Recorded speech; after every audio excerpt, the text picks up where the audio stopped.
சந்தோஷ்மணி அகாடமியோடைய SM aptitude book வாங்கியிருந்தேன். இது receive ஆகி 2 வீக்ஸ் இருக்கும். 2 வீக்ஸ் யூஸ் பண்ணிட்டு அதுக்கப்புறமா ரிவ்யூ பண்ணலான்னு தான் வெயிட் பண்ணிட்டு இருந்தேன். இந்த புக்கில் ஆப்டிடியூடுக்கு டிஎன்பிஎஸ்சி பாயிண்ட் ஆஃப் வியூவில் நமக்கு என்னென்ன டாபிக்ஸ்லாம் கவர் ஆகுமோ எல்லாமே கிளியராக கொடுத்துருக்காங்க.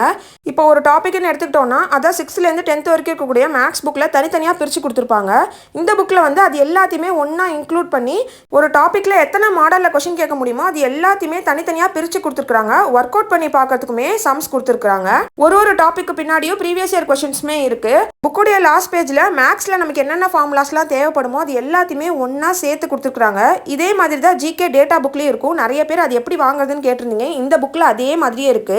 புக்கு ஃபுல்லா முடிச்சுட்டு ஒர்க் அவுட் பண்ணி பார்க்கறதுக்கு 3 செட் ஆஃப் மாடல் கொஷின் பேப்பர்ஸ்மே லாஸ்ட்ல கொடுத்துருக்காங்க. எனக்கு மேக்ஸ்ல எப்படி ஆரம்பிக்கணும்னே தெரியாது, என்னென்ன டைப்ஸ்லாம் இருக்குன்னு எதுவுமே தெரியாது, யாராவது ஒருத்தர் கைட் பண்ணணும்னு நினைக்கிறவங்க இந்த புக்கை ட்ரை பண்ணி பார்க்கலாம். பார்த்த உடனே படிச்சு புரிஞ்சுக்கிற மாதிரி தான் இந்த புக்ல எல்லாமே இருக்கு. என்ன ஒன்று தமிழ் மீடியம்ல மட்டும்தான் அவைலபிளா இருக்கு. இங்கிலீஷ்லயும் ரிலீஸ் பண்ணால் எல்லாருக்குமே யூஸ் ஆகும்.